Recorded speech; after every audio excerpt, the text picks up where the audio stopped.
Medical में clear आया।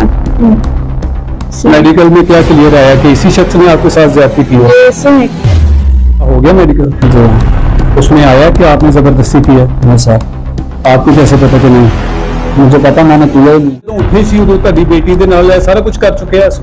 हाँ जी काका पे आदि ने चीगा मारिया, फिर मैं बेटे ने उठाया तो उस टाइम फिर परा हो गया तो असं लत मारी मेरा भाई अम्मी मैं और ये आया जवाब चलाने। मैं सोई फिर इसने मेरे कंधे पे हाथ रखा, मैं घबरा के देखा और फिर इसने मेरे मुंह पे हाथ रखा। मैंने जब चीख मारी तो ये इसने मुंह पे हाथ रख के लाइट गई पखा ना बंद ना होंदा, फिर नहीं पता चलना। अच्छा, लाइट गई सी तो मैनू खड़क आया तो इन्हें चीख मारी। मैं उठी, मैं कहा बाबर अंदर कोई चीज है। मुतासरा लड़की की वालिदा मौजूद है, उन्हें उनसे जानते हैं कि जब उनकी बेटी के साथ ये सारा कुछ वाकया हुआ तो आपको कैसे पता चला? आंटी मुझे बताएं कि किस तरह होया सी ये सारा वाकया और कौन सी वो शख्स जेड़ा ਤੁਹਾਡੇ ਘਰ ਆ ਕੇ ਉਹਨੇ ਤੁਹਾਡੀ ਬੇਟੀ ਦੇ ਨਾਲ ਜ਼ਿਆਦਤੀ ਕੀਤੀ ਹੈ? ਇਹੋ ਹੀ ਬੇਟਾ ਹੋਰ ਕੌਣ ਬੇਟਾ? ਇਹੀ ਮਹਿਮੂਦ ਹੀ ਸੀ? ਹਾਂਜੀ, ਹੋਰ ਕੌਣ ਸੀ ਇਹਦੇ ਨਾਲ? ਇਹਦਾ ਭਾਈ। ਤੇ ਤੁਸੀਂ ਉੱਥੇ ਉਸ ਟਾਈਮ ਤੇ ਕਿੱਥੇ ਸੀ ਜਿਸ ਟਾਈਮ ਤੇ ਸਾਰਾ ਕੁਝ ਹੋਇਆ? ਅਸੀਂ ਸੇਨ ਚ ਸੁੱਤੇ ਹਾਂ ਤੇ ਨਾਲ ਹੀ ਬੱਚੀ ਸੁੱਤੀ ਸੀ, ਲੈਣ ਤੇ ਪਰ ਮੰਨੀਆਂ ਡਠੀਆਂ ਸੀ। ਇੱਕ ਤੇ ਬੇਟਾ ਸੀ, ਇੱਕ ਤੇ ਮੈਂ ਤੇ ਇੱਕ ਤੇ ਇਹ ਪਈ ਸੀ।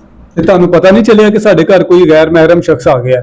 ਨਹੀਂ ਭਾਈ ਪਤਾ ਚੱਲਦਾ ਤੇ ਫਿਰ ਪਹਿਲੇ ਨਾ ਪਕੜ ਲੈਂਦੇ। ਪਹਿਲੇ ਬੱਤੀ ਲਾੜ ਗਈ ਸੀ ਪੱਖਾ ਨਾ ਬੰਦ ਨਾ ਹੁੰਦਾ, ਫਿਰ ਨਹੀਂ ਪਤਾ ਚੱਲਣਾ ਸੀ। ਅੱਛਾ, ਲਾਟ ਗਈ ਸੀ ਤੇ ਮੈਨੂੰ ਖੜਕ ਆਇਆ ਤੇ ਇਹਨੇ ਚੀਕ ਮਾਰੀ। ਮੈਂ ਉੱਠੀ, ਮੈਂ ਕਿਹਾ ਬਾਬਰ ਅੰਦਰ ਕੋਈ ਚੀਜ਼ ਹੈ ਤੇ ਇਹਨੇ ਉੱਠਿਆ ਸੀ। ਫਿਰ ਦਰਵਾਜ਼ਾ ਵੈਸੇ ਢੋ ਕੇ ਸੁੱਤੇ ਵੀ ਤਾਲਾ ਨਹੀਂ ਮਾਰਿਆ ਸੀ ਤੇ ਇਹ ਵੀ ਦਰਵਾਜ਼ਾ ਖੁੱਲਾ ਸੀ ਤੇ ਉਵੇਂ ਬੇਨੂੰ ਬੱਚੀ ਨੂੰ ਮੂੰਹ ਹੱਥ ਦੇ ਕੇ ਤੇ ਲੈ ਗਿਆ ਅੰਦਰ। ਤੇ ਦੂਸਰੇ ਨੇ ਸੀ ਬਾਬਰ ਨੇ ਆਵਾਜ਼ ਦਿੱਤੀ, ਤੂੰ ਕੌਣ? ਤੇ ਉਹ ਛਲਾਂਗ ਮਾਰ ਗਿਆ ਇਹਦਾ ਭਰਾ ਵੱਡਾ। ਮਾਂ ਜੀ ਇਸ ਤਰ੍ਹਾਂ ਕਿਸ ਤਰ੍ਹਾਂ ਬੇਖੌਫ ਹੋ ਕੇ ਕਿਸੇ ਦੇ ਘਰ ਜਾ ਕੇ ਕਿਸੇ ਦੀ ਬੱਚੀ ਨੂੰ ਇਸ ਤਰ੍ਹਾਂ ਜ਼ਬਰਦਸਤੀ ਚੁੱਕ ਕੇ ਜ਼ਿਆਦਤੀ ਕਰ ਦੇਣਾ? ਕੌਣ ਲੋਕ ਹੈ? ਕੋਈ ਬਾਸਰ ਲੋਕ ਹੈਗੇ ਨੇ? ਅਸਰ ਲੋਕ ਨਹੀਂ ਤੇ ਹੋਰ ਕੌਣ? ਜਦੋਂ ਹਾਂ ਅਸਰ ਲੋਕ ਹੋਣੇ ਤੇ ਇਹਨਾਂ ਨੂੰ ਅਕਲ ਹੋਵੇ ਤੇ ਫਿਰ ਇੰਜ ਕਰਨਾ ਵੀ ਸਾਡੇ ਮਹੱਲੇਦਾਰ ਨੇ, ਸਾਡੇ ਕੋਈ ਆਖਰ ਕੋਈ ਪਿੰਡ ਦਾ ਕੰਮੀ ਵੀ ਹੋਵੇ ਉਹ ਵੀ ਧੀਆ ਭੈਣ ਸਮਝਦਾ। ਬਿਲਕੁਲ। ਤੇ ਇਹ ਕੁਛ ਵੀ ਨਹੀਂ ਸਮਝਿਆ, ਨਾ ਦੇ ਮਾਂ ਨਾ ਦੇ ਭਰਾ ਨਾ ਦੇ ਪਿਓ, ਸਾਰਾ ਅਸੀਂ ਦੱਸਿਆ ਨਾ। ਤੁਸੀਂ ਜਦੋਂ ਉੱਠੇ ਸੀ ਉਦੋਂ ਤੁਹਾਡੀ ਬੇਟੀ ਦੇ ਨਾਲ ਇਹ ਸਾਰਾ ਕੁਝ ਕਰ ਚੁੱਕਿਆ ਸੀ?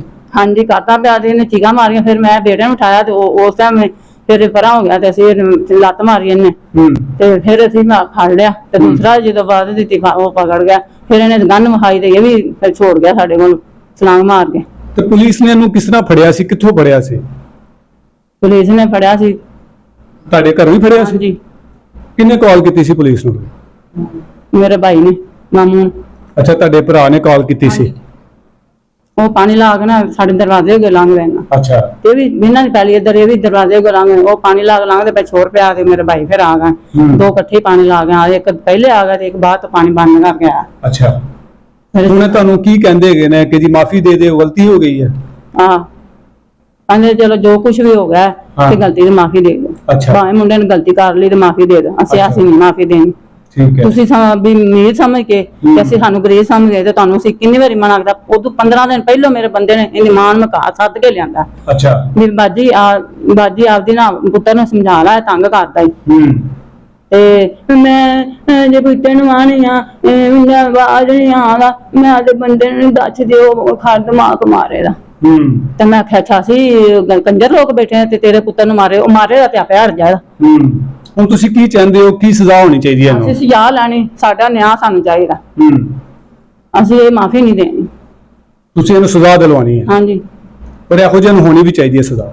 ਇਹ ਖੁਦ ਸਹੀ ਸਾਰਾ ਕੁਝ ਸੱਚਾ ਅਸੀਂ ਆਪਦੇ ਅੱਖਾਂ ਨਾਲ ਵੇਖਿਆ ਤੇ ਫਿਰ ਅਸੀਂ ਕਿਵੇਂ ਕਹੀਏ ਵੀ ਇਹਨੂੰ ਮਾਫੀ ਦੇਈਏ? ਇਹ ਪੁਲਿਸ ਤੁਹਾਡੇ ਨਾਲ ਸਹੀ ਤਾਵਨ ਕਰਦੀ ਪਈ ਹੈ?